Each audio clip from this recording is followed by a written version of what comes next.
Essential Rock Albums, Episode 1. I've been filming some essential progressive rock albums, and I'm trying to get into the nooks and crannies and maybe talk about a few albums that are interesting and should be talked about. I saw this one in my collection. I pulled it out. I thought, I really got to talk about this, because when I was a kid, this was an essential rock album. We all owned it. I went out and bought a copy. All my mates had a copy. And it's an album that you won't think anyone's going to mention, but I'm about to mention it because I bet you've all got a copy as well. It's this one, Deepest Purple, which came out in the early 80s. It actually came out in 1980 as the new wave of British heavy metal thing was getting into, full throw. Now, I was out last night with Shane Embry from Napalm Death, and we started talking about heavy metal. And although he is responsible for many ways in the sort of extreme metal that has now sort of become known as heavy metal, he turned around to me and he said, he said that heavy metal to him was bands like Rainbow and the Scorpions. And he's the same age as me, and we are a product of the new wave of British heavy metal. So this album is actually key, because any person that was coming up at that point would hear about Deep Purple, who had basically, ground to a halt 4 years before. They'd hear about all this classic rock band, and they would go out and buy this because it was a special cheap album, and it was great.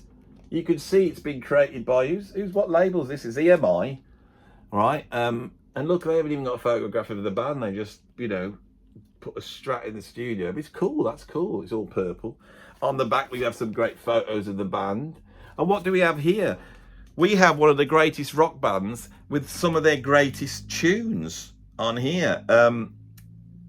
Nothing from the Tommy Bolin era, but all the other stuff is represented, but nothing from the Rod Evans. It's Speed King up until Who Do You Think You Are, whatever that album was.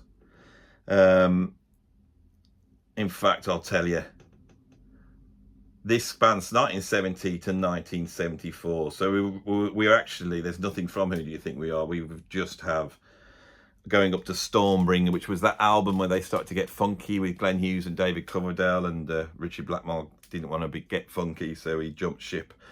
So what have we got on here? We've got basically 12 of the greatest rock songs ever made. I'm going to read them out, and let's do a test, shall we? I'm going to read these tracks out, and shall we say which of these are essential, not just Deep Purple tracks, because every one of these is essential Deep Purple track, but an essential rock track. So imagine you are putting together the platonic best of classic rock, best of 70s rock, for example. You're going to have Led Zeppelin on there, Sabbath's going to be on there, Free's going to be on there, and you're going to put a Deep Purple track, and you've got to say to yourself, is this track worthy to go on that album to represent Deep Purple? And let's see how many we get out of 12. So, number 1 is Black Knight, which never appeared on an album, did it? It was recorded at the same time they were doing Deep Purple in rock, and they needed a single, and back then the record companies didn't like to put an album with a single on, so they'd make them do a separate record. They all stopped that. They realised the single was very important in terms of pushing the album. And so they record Black Knight. Sabbath, when they were recording Paranoid at exactly the same year they recorded the track Paranoid. It's quite interesting, this is. So this is their Paranoid, and it gets to number 2 in the charts here in the UK. Would that be on your essential rock? It would, wouldn't it? Black Knight. You can open up the album with that. Incredible. Number 2, weighing in at 5 minutes, not 3 minutes like the one before, is Speed King. Now, Speed King is where heavy metal gets invented. There's a whole bunch of elements that go into heavy metal, right? Sabbath, Uriah Heep, they're all in 1970 exploring those elements. But that thing that becomes thrash metal, that thing and that sort of accelerating, the new wave of British heavy metal was based upon, that is here on Speed King. Speed King is incredible. Definitely, without a doubt, Speed King could be on our track. The next track on here is Fireball. Now, a lot of people aren't so keen on Fireball, which was a follow-up to In Rock, and they think the production's a little bit thin. And I'm in agreement with that. But the track Fireball, for me, as a young man, you know, so I heard this probably around about 1980, 81 when this album came out. And I can remember putting that track on. And on that track, Ian Paice is playing double bass drums and he's going for it. And he comes out with this clattering double bass drum rhythm. This is in 1971. Ian, this is the beginning of everything. I thought he was doing it with one foot. I worked a way of playing it with one foot. And then I discovered he cheated. Because that's what he used to say back then in the early 80s. You've cheated, you have. You got two bass drums. I think a push, that would be a good track on our Essential, but not quite. Shall we not put it on? I don't think so. I'm going to be harsh. So that one's not going to go on. So I've got two so far. Number 4 is Strange Kind of Woman, a classic Deep Purple song. It went to number 8 in the singles charts. But again, I don't think it's essential. It's essential Deep Purple tune. But number 5, Child in Time. That's an essential tune. And this is them getting proggy. This is their Stairway to Heaven. This is features Ian Gillan at his finest moment and Richie Blackmore's finest moment, again off one of the greatest rock albums ever made, In Rock. I think that would definitely go on. And then the side one finishes with Woman from Tokyo, which is a great song, but again, I don't think is classic, essential rock tunes. And I'm really setting a high standard here.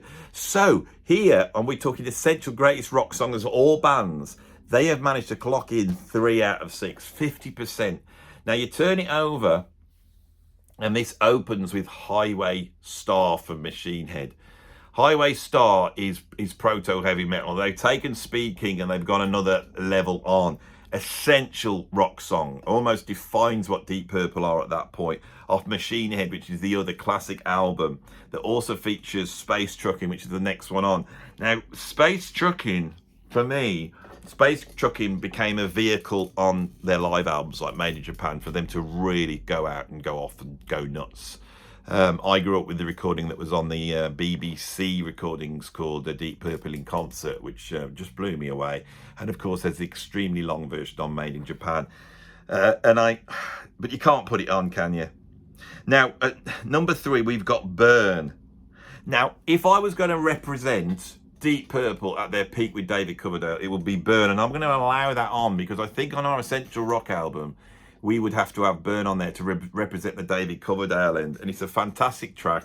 Ian Paice, again, his drumming is incredible as they just find these new ways of playing it a million miles an hour. So if you want to know where the roots of all the thrash metal bands, if you want to know where the roots of Napalm Death are, it's here on this 1980. You can see how it happened. Number 4 is Stormbringer. That's okay. Number 5 is Demon's Eye off Fireball. Good. These are good songs, but they're not even at the level of the other ones. So I would say they're the 2 weakest songs.